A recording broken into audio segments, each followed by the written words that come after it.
Assalamualaikum warahmatullahi wabarakatuh. Al-Fatihah. A'udzu billahi minasyaitonir rajim. Bismillahirrahmanirrahim. Alhamdulillahi rabbil alamin, arrahmanir rahim, maliki yaumiddin. Iyyaka na'budu wa iyyaka nasta'in. Ihdinas siratal mustaqim. صراط الذين أنعمت عليهم غير المغضوب عليهم ولا الضالين آمين. الحمد لله رب العالمين وبه نستعين والعاقبة للمتقين ولا عدوان إلا على الظالمين والصلاة والسلام على نبينا وحبيبنا وسيدنا ومولانا محمد وعلى آله وأصحابه أجمعين. أشهد أن لا إله إلا الله وأشهد أن محمدا عبده ورسوله. اللهم صل على سيدنا محمد وعلى آل سيدنا محمد. اللهم أنت ربي لا إله إلا أنت خلقتني وأنا عبدك وأنا على عهدك ووعدك ما استطعت. أعوذ بك من شر ما صنعت أبوء لك بنعمتك علي أبوء بذنبي فاغفر لي فإنه لا يغفر الذنوب إلا أنت. سبحانك لا علم لنا إلا ما علمتنا إنك أنت العليم الحكيم ولا حول ولا قوة إلا بالله العلي العظيم. رب اشرح لي صدري ويسر لي أمري واحلل عقدة من لساني يفقه قولي.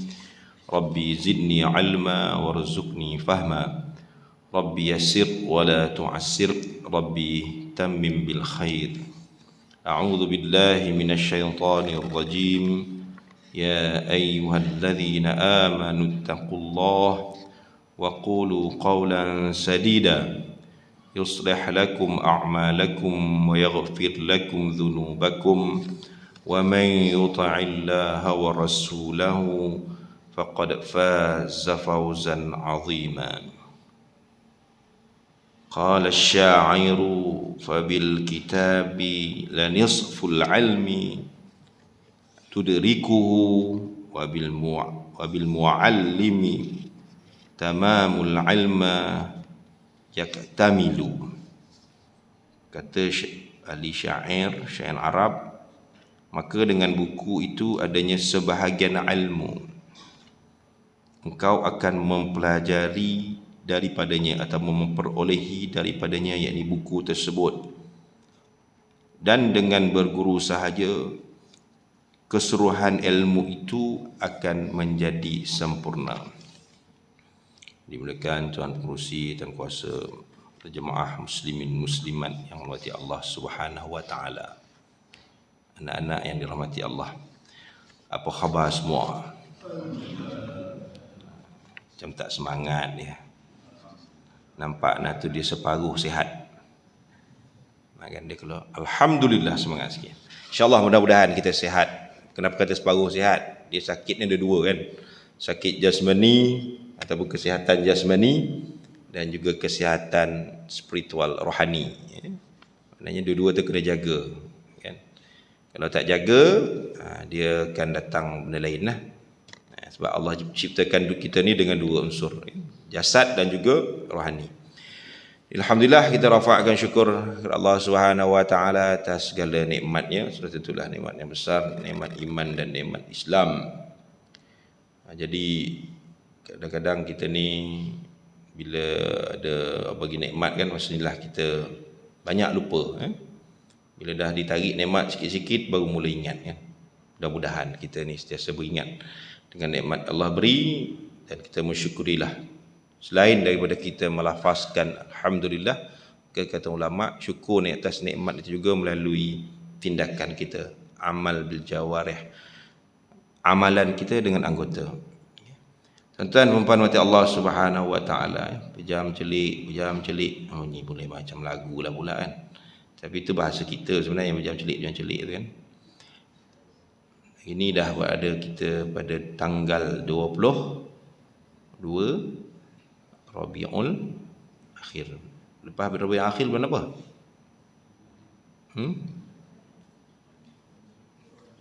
Jamadil Awal, Jamadil Akhir, Rejab, Syaban, Ramadan. Lebih kurang dalam 100 lebih hari ya.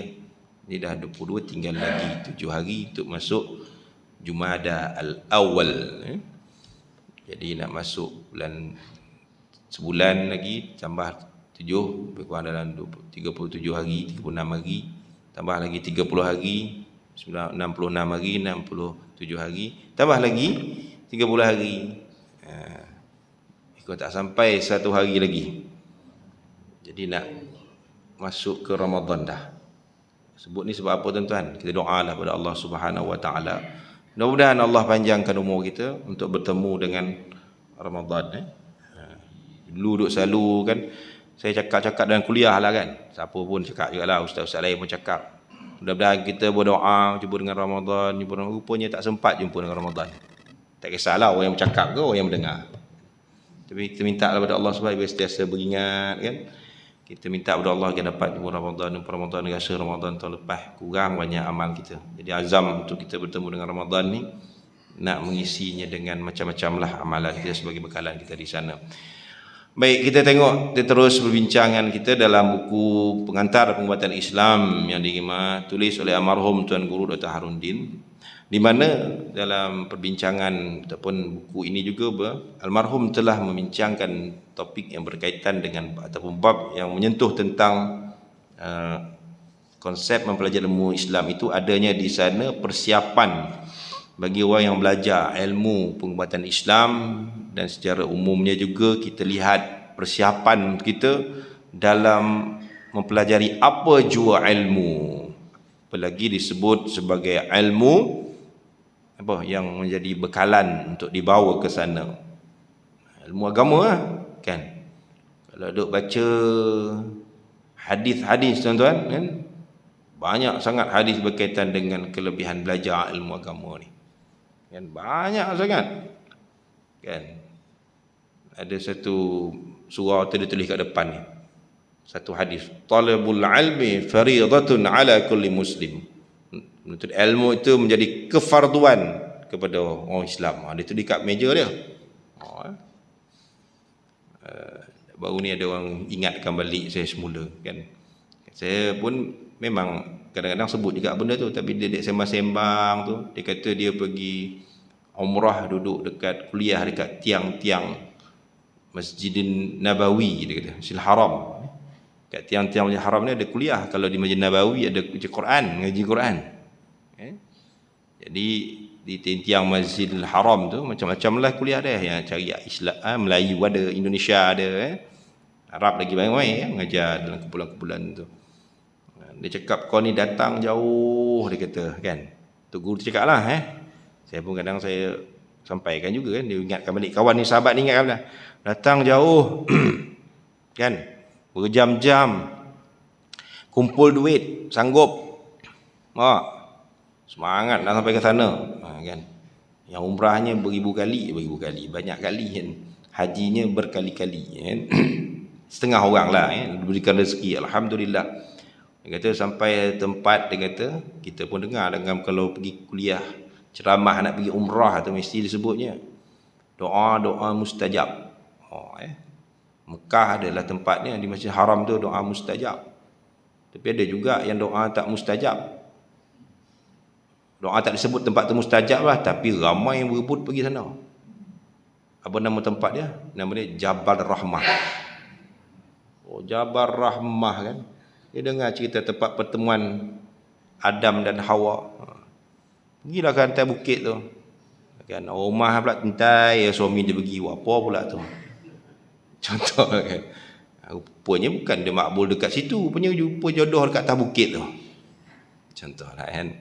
Jadi di Masjid Haram tu ada tempat kan, multazamnya, Hijr Ismail dan sebagainya kan. Pergi cari tempat tu kan.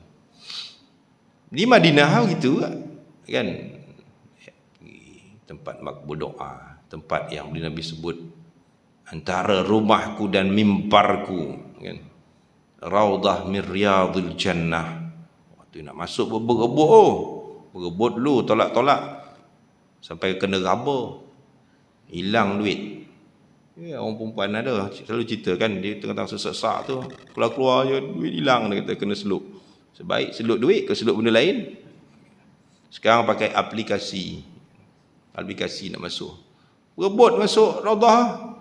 Tapi dia lupa bila sebut dalam hadis Nabi, ada juga nyatakan salah satu raudhah yang ada di dekat dengan kamu, namanya Raudhatul Jannah juga, iaitu majlis ilmu. Ada?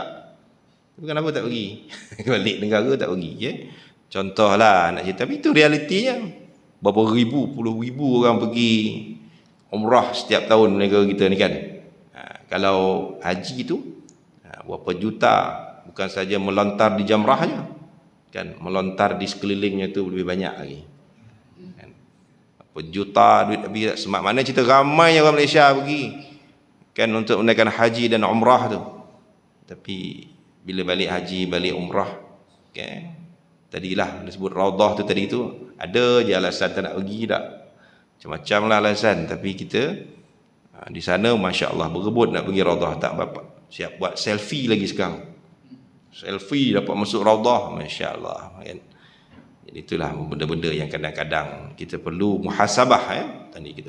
Okay, jadi dalam bincang dalam buku ni juga bila sebut tentang belajar itu, umum dia apa-apa saja belajar lah ya. Nak dinyatakan, disebutkan di sini supaya kita merasai bahawa kata hukama, kata orang alim, al-ilmu bila amalin kasyajari bila thamarin ya. Ilmu tanpa amal itu seperti mana pokok yang tidak berbuah. Ilmu ni kau dapat, kita nak boleh beramal kan. Lepas lagi kalau kita ni belajar ilmu, makin banyak kita belajar ilmu, bak kata juga pepatah Melayu kan, jadilah seperti resam padi tak, makin berilmu makin tawaduk kita, begitu dia kan. Dan juga ilmu lebih lagi lah kita tahu, untuk kita dapatkan dia dalam keadaan yang berliku payah, segala apa ilmu sekali lah, apalagilah ilmu agama kan, payah nak kuasai ilmu agama ni tuan-tuan, payah, bukan senang ya. Itu sebab Nabi sebut ya, kau belajarlah, soal kau faham tu bukan kerja kau ya. Kerja faham tu kerja Allah. Tuan-tuan banyak benda mengaji baiklah kan, tak kisahlah kat mana, kuliah maghrib, kuliah subuh, pergi lagi masjid lain, surau lain. Kadang kita pun dengar ada ustaz tu apa dia cakap tu, ada setengah tu ya. Ada satu masjid tu, orang tu seorang tu hamba Allah tu, orang cerita dengan saya lah kan, cerita dia semua ustaz tu semua dia tak faham. Semua dia dengar semua dia tak faham. Tu masalah siapa tu kan. Satu masjid tu lah ada hamba Allah tu lah kan, dia cerita, tapi dia waras kan. Dia waras bukan tak waras, kalau gila tak tentu waras kan. Dia faham kan. Kita kata macam mana kerja tu bukan kerja nak faham, tu bukan kerja kita usaha faham kerja Allah. Puas dah ustaz, macam-macam ustaz, daripada ustaz biasa kan, ustaz hebat, ustaz biasa, ustaz yang cakap boleh faham pun dia tak faham juga kan. Tak tahu macam mana dia maksud, dan dia tak faham tu kita pun tak tahu kan. Okey, tak. Akhirnya pengurusan masjid habis tukar macam-macam ustaz lah nak bagi puas kat dia kan. Jadi sebab itulah kita ni kena sentiasa berdoa kepada Allah Subhanahu Wa Taala bila dalam menuntut ilmu ni, faqih fid din, tu sebut dia. Maknanya minta faham dalam agama. Kalau tak faham agama, maka dia akan buat kepahaman-kepahaman yang lain. Macam saya cerita bulan lepas kan, kita duduk cerita, hari ni pun masih lagi tak berhenti tak cerita pasal kumpulan-kumpulan ajaran-ajaran akidah yang menyeleweng ni kan. Kalau kau tak betul, kau tak faham tuan-tuan, memang betul ya. Macam mana boleh ramai-ramai boleh ikut pergi ke kumpulan tu tuan-tuan? Apalagi kalau orang tak faham dalam hal benda yang nyata kesalahannya kan. Nyata nampak kan, benda yang haram memang haram, benda yang dosa memang dosa, tapi dia buat tak tahu kan. Kalau Allah kata dedahkan aurat itu kan, baik lelaki baik perempuan dosa, dia buat tak tahu, dia rasa tak apa. Contohlah Dia tak faham, kena faham. Dia faham, oh ni kesan, bukan kesan sekarang kan. Kesannya di sana kan. Ya, sebab itulah kita kena berusaha carilah sebaik mungkin ilmu dan memahami agama itu dan beramal lebihnya lagi. Okey, di sana hari itu kita bincang dalam persiapan untuk ilmu ni, kata adanya akidah yang mantap dan sempurna kan. Kemudian ada sikit kemahiran lah dalam kebolehan ya. Kita ni nak baca apa-apa sahaja, khususnya apa yang disebut doa-doa kan. Doa nak sebolehnya kita usaha untuk faham kan. Kalau tak faham doa, rugilah kita berdoa sebenarnya. Saya pun baru tahu je, bukan tahu tapi pernah dengar, tapi amalan tu kurang buat kan. Doa bila Covid itu, saya rasa ramai yang hafal doa tu kan, tapi habis Covid lah ni dah tak baca dah doa tu kan. Tapi bila kita duk ayati doa tu kan, Allahumma inni a'udzubika minal baras kan. Ya, doa cakap Melayu boleh juga, tak ada masalah kan. Ya Allah, aku mohon perlindungan daripada beras kan. Bila beras tak? Kalau baca beras lah kan. Jadi beras lah dia. Kalau baras baru dia sopak tu a'udzubika wal bara wal junun. Ni junun, minta lindungi daripada gila. Jangan main minta lindung gila. Yalah, kita sekarang ni waras, okey lah kan. Walaupun kadang-kadang orang waras juga boleh jadi gila. Gila babi nama dia kan. Dia buat kereta laju ni gila babi betul. Betul tak? Orang bagi gelaran dalam pepatah apa peribahasa. Akal kita yang cergas, mereka kena minta kepada Allah kan. Sebab lama kita ni makin soal gila tu halam. Kita ni makin berusia, makin sel-sel otak tu makin ni kan. Kita bimbang satu benda, kena bimbang tuan. Sampai masanya besok kita kok panjang umur, tapi kita tak ingat apa-apa. Tak. Nama dia apa? Nyenyuk. Kan. Nyenyuk. Kan apa pasal Abang Haji dah tu kan. Keluar tak pakai apa-apa. Contohlah kan. Iya kan berlaku tu. Ini lah tak ingat lah.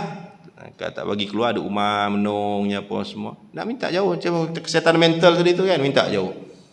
Sebab tuan-tuan kalau kita ni ya, banyaklah bila saya dulu pun tahu daripada guru-guru saya juga kan. Bila kita cenderung kan, Allah tentukan kecenderungan kita tu ke bidang Quran kan.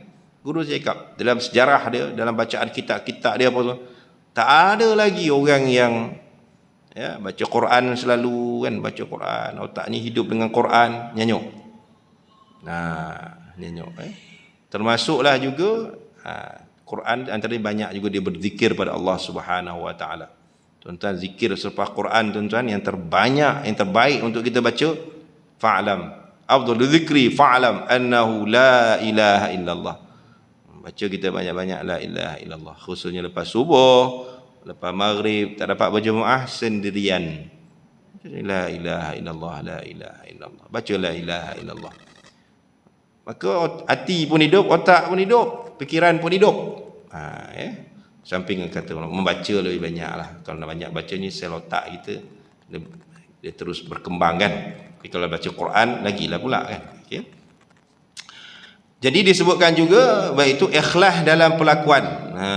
Ikhlas dalam perlakuan, nak kita buat segala amal ni kalau boleh ikhlas, bukan nak tunjuk-tunjuk. Sikit-sikit nak beritahu orang kan. Kalau ni semua zaman-zaman nak tunjuk.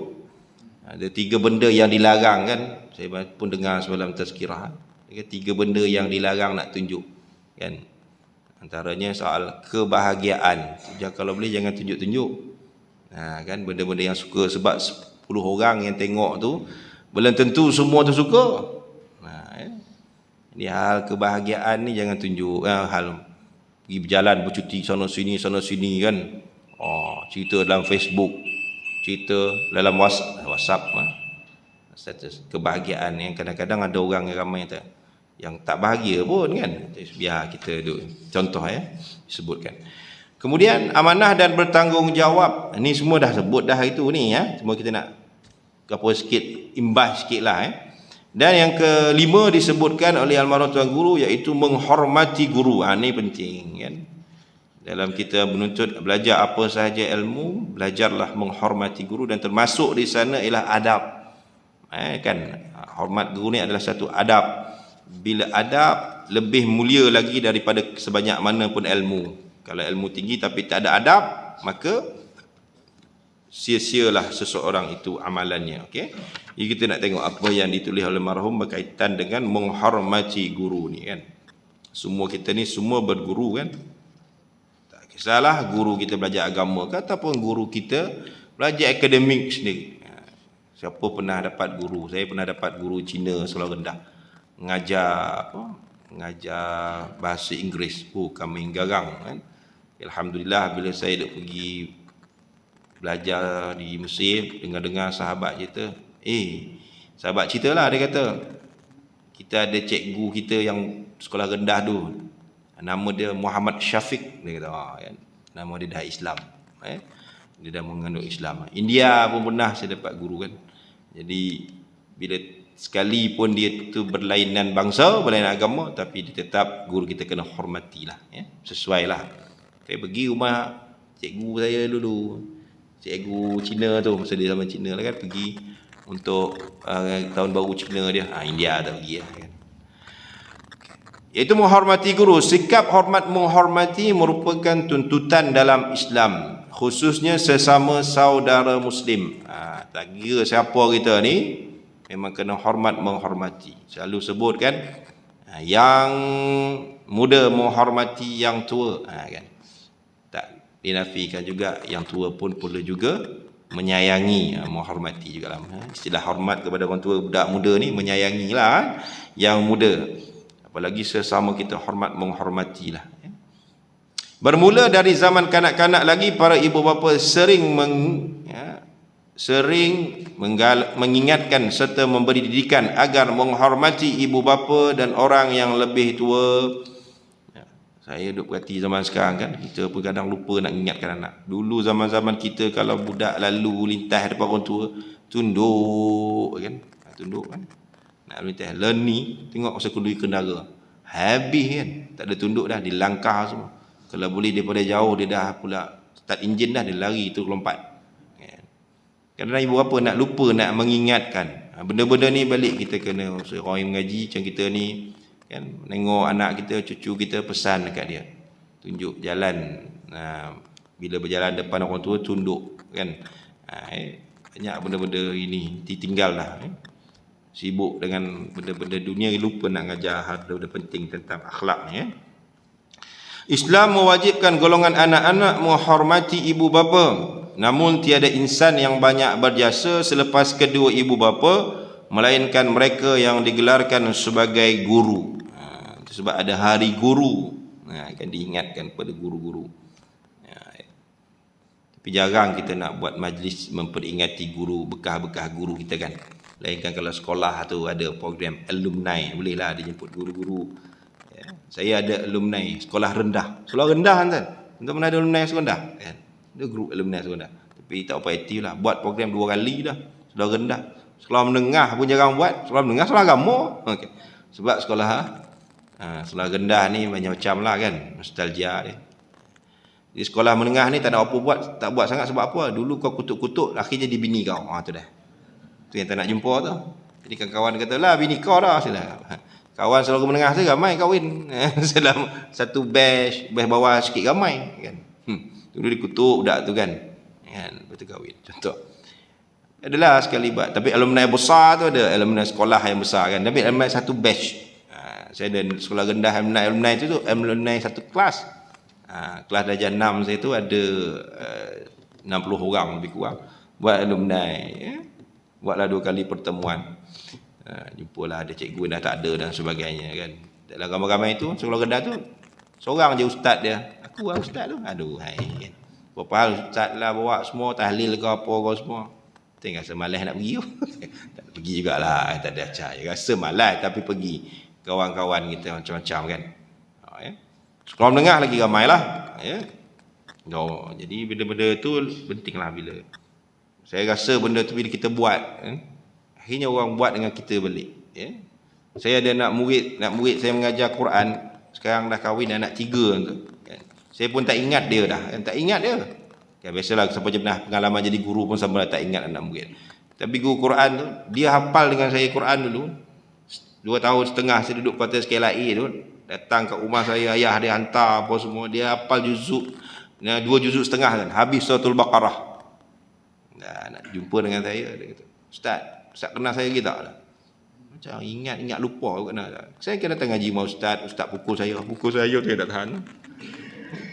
Anak Ustaz jalan-jalan Ustaz, anak saya yang sulung tu. Dia kata, pukul tang mana? Tak pukul mana, Ustaz jentik telinga saya je. Dia kata, saya dah kerja, saya dah kahwin anak 3 dah kata. Umur apa dah? Umur dah 30-an lah, 30-an.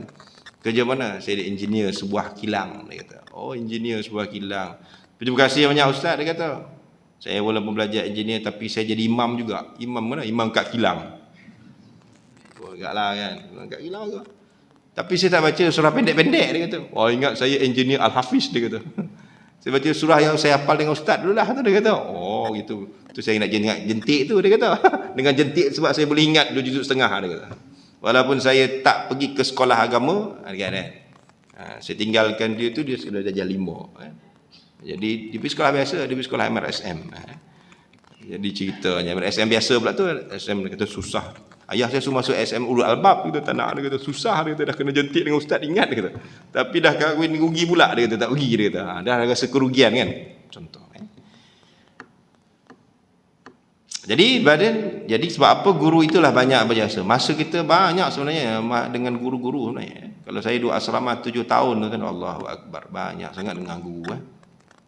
Ya, kita duduk dia kecil umur dia banyak mana sekolah dia 1 pun sampai jam 6 pun banyak dengan guru juga. Jadi itu guru, nilai mahalnya seorang guru itu. Selayak seorang guru itu dihormati setinggi-tingginya disebabkan sumbangan besar dalam mengajarkan sesuatu ilmu. Sayyidina Ali radhiyallahu anhu pernah berkata, hormatilah guru meskipun dia sekadar mengajarkanmu satu huruf. Saya ada pengalaman tuan-tuan, saya belajar dengan guru tu, lepas tu saya duduk sekali dengan guru tu pula sebagai guru. Macam tu. Kan. Bahkan kita pula dari segi apa? Dari segi kelayakan tu, kita lebih tinggi daripada dia. Kan? Dia tak ada ijazah, dia ada diploma je. Kan? Mengajar 3-4 tahun. Dia pula macam nak hormat kat kita tak, tapi kita tetap peluk cium dia, tuan-tuan. Masih ada lagi. Sekarang pula dia jadi, kalau jumpa dia dekat gambar itu, dia sekarang jadi apa? Cucu guru. Cucu murid. Macam mana? Cucu murid. Biasa anak murid dia kan? Cucu murid. Maksud cucu murid tu, dia dah hajar anak saya pula. Kan? Macam tu ya. Sampai tahap begitu ya. Sampai sekarang lah kalau kami jumpa dia, sebab dia guru Quran yang agak garang. Apa yang dia tak buat, garang tapi kadang-kadang dia baik. Getah paip dia balut dengan kita. Getah paip. Turun kelas. Dia tak hafal tu, turun kelas daripada tingkat atas turun tu. Dah lah kita kelas semua lelaki, kelas kita perempuan, kelas orang lain. Lalu depan budak-budak perempuan. Malu tuan-tuan. Tak pakai selipar, turun. Tak hafal. Selipar tunduk turun perempuan dalam awek pandang di sebelah ni. Pergi ke Padang berdiri 2 jam. 2 jam tu cabut dulu, semalu dulu. Kan? Lepas tu berdiri 2 jam. Tak ada duk pergi ngadu mak ayah, tak ada. Kan? Ngadu lagi kena adalah kan. Tapi tu kita ingat sampai sekarang. Jumpa boleh peluk lagi, boleh apa lagi kan. So nak ingat. Kalau tak buat macam tu tak jadi orang kita kot kan. Contoh ya. Betul lah, label-label kawan-kawan saya sekarang ni yang mana-mana kerja semua dah besar pangkat, dah ada doktor dan sebagainya. Kita je jadi berkat. Nanti saya bawa, ada rezeki saya bawa guru saya jumpa. Guru saya daripada saya menghafal 5-6 tahun, lepas tu dia berpindah masuk diploma perguruan kan. Dan dekat 60 dah, dekat nak pencen dah umur dia kan. Tapi itulah guru saya yang banyak memberikan kata-kata inspirasi. Guru Quran saya. Jadi walaupun satu huruf, betullah kita hormati dia. Menyorot kisah sejarah Islam di mana tokoh terkenal mazhab Syafi'i iaitu Imam Syafi'i menghormati gurunya Imam Malik.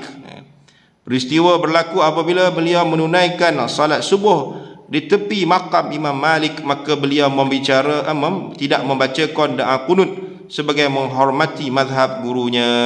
Ni cerita bab mazhab kan macam-macam kan. Dia adalah memang berlaku.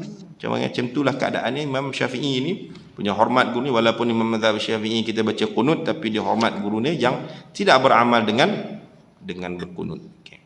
Imam Asy-Syafi'i juga meletakkan penghormatan terhadap gurunya semenjak mereka bertemu pada tahun 170 Hijri, apabila beliau hampir tidak pernah meninggalkan Imam Malik sehingga wafat. Imam Asy-Syafi'i hanya meninggalkan Imam Malik setelah mendapat keizinan, iaitu apabila beliau berhajat menziarahi ibunya dan menimba ilmu di pusat ilmu dan fiqh di Mekah. Merujuk kepada kata-kata Imam Asy-Syafi'i, aku ketika membelek kertas di hadapan Imam Malik secara perlahan-lahan kerana menghormatinya, supaya dia tidak terdengar bunyinya selakan helaian kertas tersebut. Masya Allah, tak nak bunyi tu kertas tu, kita bunyi berdengkur jelas relax contoh lah kan, contoh je, bukan kat sini, tempat lain kan. Itu punyalah hebatnya orang alim dulu kan. Siapa kita pun, saya pun sama. Sebab saya ingat Syekh Nuruddin kalau dia berikut kuliah, memang cukup jaga, senyap je, bisingnya walaupun 5 minit dengan bunyi sikit, sekian dahulu kuliah saya. Balik macam tu dia kan. Dia nak ajar orang supaya beradab, nak berkat ilmu. Ilmu ni macam mana banyak kita duk belajar kan. Kenapa jadi kita tak beramal, kurang beramal? Sebab kita tidak mendapat keberkatan. Okay? Saya kalau dapat ilmu guru-guru, kenapa saya boleh amal, kawan-kawan duk amalkan? Sebab itulah guru kita yang dia sendiri pun beramal kan. Dia sendiri pun kita tahu dari sudut, dan kita pun rasa bahawa barakahnya ilmu tu kerana keikhlasan seorang guru itu kan. Korbankan masa dia kan. Kadang-kadang dia ngaji, kita ngajar menghafal tu tuan-tuan, menghafal tu pukul 8 sampai pukul 10 tuan. Tapi Sabtu Ahad tu dia panggil, mari-mari dia kata. Ngaji lagi, dia kata ngaji. Kita dipaksa-paksa lagi pula tuan-tuan kan, macam-macam berontak, tapi lama-lama paksaan tu dengan sungguh dia. Sabtu Ahad mana ada nilai gaji tuan kan? Tak ada. Ngajar kan. Berapa hari dia, setiap minggu cuti sekolah, panggil lagi, jangan balik cuti lama-lama dia kata. Orang cuti seminggu. Kan? Kita cuti 3-4 hari lah duduk sini, dia kata. Makan kita masak, dia kata. Dia ajar duduk asrama makanlah apa, goreng telur apa semua kan. Tapi sungguh guru mengajar tuan. Akhirnya kesan itu masya-Allah. Lah ni tak sanggup nak buat itu dah kan. Sanggup zaman lah, walaupun zaman dah berbeza kan. Okey.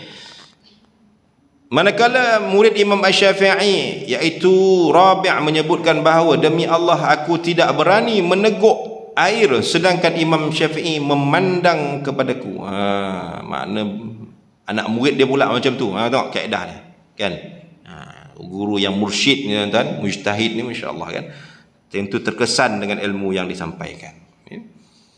Para ulama, Sayyidina Ali radhiyallahu anhu juga pernah berkata, antara hak seorang alim ke atasmu adalah memberi salam kepada orang ramai secara umum dan mengkhususkan salam itu kepada gurumu dengan penghormatan yang khusus dan istimewa. Ni banyak. Kadang-kadang bab-bab macam ni kita kadang-kadang banyak terlepas pandang kan. Mana-mana je lah kan. Ada orang cakap dengan saya, orang cakap dengan saya, kadang kita tak tahu, kita duduk atas kan, kita bukan jenis terekam tuan kan. Apa dia? Contoh macam sarapan ke makan malam kan. Kadang-kadang kita terekam dulu, guru kita duduk lambat, belum keluar lagi. Contohlah kan. Patutnya kita tunggu dulu tak? Patutnya. Bukan saya lah, orang lain lah kan, tak kisah. Betul lah ada orang cakap, betul juga logik akal lah. Yang tukang sedia dia nak makan dulu letak lah kan. Tukang sedia. Tapi maksud dia yang tapi maksud dia kalau boleh tunggu. Kan? Sebabnya gitu kan. Kalau nilai ilmu yang ada pada seseorang tu kita nak ambil, bukan sekadar melihat kepada ilmu saja, tapi apa kita kata peribadinya dan sebagainya. Sampai tahap begitu ya, orang cakap betul juga fikir-fikir kan. Kita tak pernah nampak. Tapi betul masa saya yalah zaman-zaman duk mengaji tu, kalau kita tahu ya bab-bab kita kata hidangan ni memang tak sentuh lah. Saya masa pergi Indonesia tu tengok Allahu Akbar. Kiai tu Senyap budak lalu, tak dapat dah dekat Malaysia cara macam tu kan. Ada lah, tapi barangkali yang ada di sekitar kita, kawasan bandar, pondok tu ada lagi ikut kan. Tapi dia punya tahap nilai penghormatan sehingga guru tu terlelap tengah mengajar, terlelap. Senyap semua. Daripada bukan umur 12 tahun, 15 tahun, umur 7 tahun tu. 10 minit guru tu lah. Kita pula resah bila pula nak terjaga Pak Kiai ni. Senyap saya kata, budak dia tengok budak. Tak adalah nak. Tak ada. Kan. Kejut juga saya tengok bila nak dapat macam tu lah kata. Sekolah kita tak ada, sekolah kebangsaan. Okey, contoh-contoh lah ya, bagaimana nilai ada tu. Hasil daripada tu keluarnya orang-orang alim kan yang betul-betul hebat. Para ulama melahirkan sikap menghormati mereka melalui amalan seperti berikut. Ada sikit ya. Ada 10 benda, 11 benda ni saya baca lalu je lah ya. Para ulama melahirkan, menunjukkan sikap menghormati guru mereka melalui amalan seperti berikut. 1. Mendengar teguran dan nasihat yang diberikan. Yang kedua, merujuk pandangan guru dalam setiap urusan. Ketiga, memandang guru dengan perasaan penuh hormat dan ta'zim. Ini membesarkannya, tapi bukan kita ta'asub dengan dia ya. Ta'zim ni menghormati dia lah ya. Memuliakan dengan ilmu yang dia ada. Ni khususnya tok-tok guru hebat-hebat ni kan. Mendampingi guru supaya memperoleh keberkatan ilmu menurut perintah dan arahan selagi tidak bercanggah dengan syariat. Saya ada beberapa surau lah. Ada kalau saya pergi tu, saya tak jumpa tempat lain ya. Dia kalau PIC dia tu memang kalau bukan sekadar WhatsApp je, ustaz ada tak ada. Tak tahulah, kita pun tak minta pun. Saya sampai pesan tak payahlah buat macam tu sangat kan. Dia tunggu kat pintu tuan-tuan. Dia datang awal, dia tunggu. Kan. Saya kata tak payah, tak payah. Kita je cakap biasa je kan. Tak ada, saya dah belajar macam ni ustaz dulu, dia kata. Dia attitude, sikap dia gitu kata. Saya kata kalau dia dalam masuk guru ustaz tu kan, dalam guru asatizah tu. Dia kadang macam-macam lah. Doktor pun ada apa semua. Kadang-kadang ada pergi tu dia kata ke subuh tu. Masjid pun surau tak buka lampu ni. Contohlah kan. Tapi ada setengah tu memang segelintir lah, tak banyak juga. Memang dia tunggu betul kat tengok. Kan. Walaupun kita dah biasa tempat tu, saya tunggu kat parking pun dah. Yang ceramah khusus tu lain cerita lah kan. Ni yang ceramah maintain bulan-bulanan tu tunggu. Nah, kadang saya dah masuk dalam lah, telefon pula, ustaz kat mana? Ustaz, saya kat dalam dah. Kenapa ustaz? Tak nampak pun, tunggu tak ada. Saya naik motor, saya parking kat belakang kan. Mana tak pakai kereta, contoh. Ada orang jenis macam tu, kata, tak boleh. Saya kata, hebatlah dia jenis gitu kan, dia dilatih begitu. Yang keenam, merendah diri terhadap ilmu yang diperolehi dan kepada guru yang mengajarkannya. Ketujuh, menghindari sikap suka membantah, mempertikai dan melawan perkataan guru. Yang ke-8, mempercayai kesempurnaan ilmu, kemahiran dan kepakaran yang ada pada guru dalam bidang keilmuannya. Yang ke-9, mengelakkan daripada menuturkan kata-kata yang boleh menyinggung hati dan perasaan guru. Ke-10, mengucap terima kasih kepada guru atas segala tunjuk ajar serta bimbingannya. Yang ke-11, menjauhkan perbuatan mengganggu dan bertanyakan soalan ketika guru berada dalam keletihan, sedang tidur dan berehat. Allah Subhanahu wa taala tidak mengkhususkan sesuatu ilmu adalah milik individu tertentu. Sebagai seorang pelajar pada suatu masa mungkin akan memiliki sedikit kelebihan ilmu pengetahuan daripada gurunya, kan? Walaupun Allah Subhanahu wa taala menganugerahkan kelebihan tersebut kepada seorang anak murid, tetapi ia tidak bererti dia digalakkan berhujah dan berjidal berdebat dengan seorang guru atas dasar menghormati gurunya. Tapi kalau guru tu buat silap, adalah kaedah teguran. Siapa pun, kita pun kan, sebagai sesama muslim pun dia buat silap, tegur secara bil hikmah kan, bukannya tegur terbuka dalam grup sehingga mengaibkan. Cakaplah benda yang tak betul, bukannya nak pergi bentangkan kesalahan orang tu. Kadang-kadang apa yang kita bentang tu kadang salah, kita yang salah sebenarnya kan. Jadi baik jumpa face to face, ni tak betul, ni minta, bukan tak betul lah, kita kata pandangan dan sebagainya perlu dibaiki, itu lebih baik daripada kita duk kan cakap secara terbuka. Tapi jangan tak cakap. Kalau benda yang tak betul, beritahu, guide. Kita ni semua macam-macam, ada kekurangan dan kelebihan. Kan. Jadi kalau berterus terang tu lebih baik, kan. Tapi dengan bukan cara terbuka lah. Kalau ni zaman-zaman WhatsApp, tak? Bagi salam elok-elok. Kadang-kadang dalam tulisan pun kadang susah nak baca, kan. Saya kadang-kadang kalau orang minta teguran ke, kan saya minta tegur, saya tegur, saya okey je, saya jenis tegur, okay. Kadang minta bagi voice, kan kadang voice kita bagi voice. Nada suara tu lain dengan tulisan kadang-kadang, kan. Jadi voice tu lebih tahulah nada dia tu macam mana, marah ke, mujuk ke, teguran ke, apa ke, ya. Walaupun Allah menganugerahkan macam-macam ilmu, kan, kita ni lebih hebat daripada guru, jangan sampai kita berhujah dengan guru kita berlebih-lebihan, kan. Nak berhujah pun tapi dengan sesuailah dengan nadanya, dengan kaedahnya apa semua, tak ada masalah. Bukan manusia itu sempurna, guru pun ada buat silap juga. Jadi kata Nabi dalam hadis Nabi, sesiapa yang menuntut ini mencari ilmu untuk bertengkar dengan orang-orang bodoh ataupun untuk menyayangi para ulama dan supaya wajah manusia menghadap kepadanya atau supaya wajah menghadap muka kepadanya, maka dia akan masuk neraka. Semata-mata nak jumpa, nak bergaduh, ya kan. Asyik-asyik ada je yang tak kena, kan. Guru, khususnya pada sama muslim dan juga sama guru, benda ni, kan. Jadi Nabi kata tempatnya di neraka lah, naudzubillah min dzalik. Akhirnya disebut sesuai dengan ketinggian darjat dan martabat seorang guru, maka tidak hairanlah bahawa para ulama sangat menghormati guru mereka. Perlakuan para ulama boleh dijadikan sebagai ikutan dalam mempelajari ilmu agama dan termasuklah ilmu politik Islam ini. Menghadirkan rasa hormat terhadap guru akan membawa keberkatan ilmu yang dipelajari. Sebab itulah kita ni dalam banyak-banyak kita belajar, benda yang kita utama tentulah nak keberkatan itu. Soal amal tu penting juga, tapi barakah. Disebut barakah inilah tuan-tuan, kita akhirnya boleh beramal. Dan saya tak langsung kita beramal pun dengan penuh kerelaan tanpa ada sebarang bentuk paksaan. Jadi itu yang kita nak, kan. Jadi banyak kita duk belajar-belajar hari ni, kan. Saya tengok belajar fiqh ada, belajar hadis ada, apa semua. Kita mudah-mudahan dapat beramal sepenuhnya dengan apa yang boleh. Banyaklah. Saya pun kalau duk dengar kuliah-kuliah pun kadang banyak benda yang kita tak tahu lagi, tuan. Luas sangat ilmu Allah Subhanahu wa taala ni. Tak dapat semua, tapi dapat satu dua buat balik. Buat balik dan seteruslah.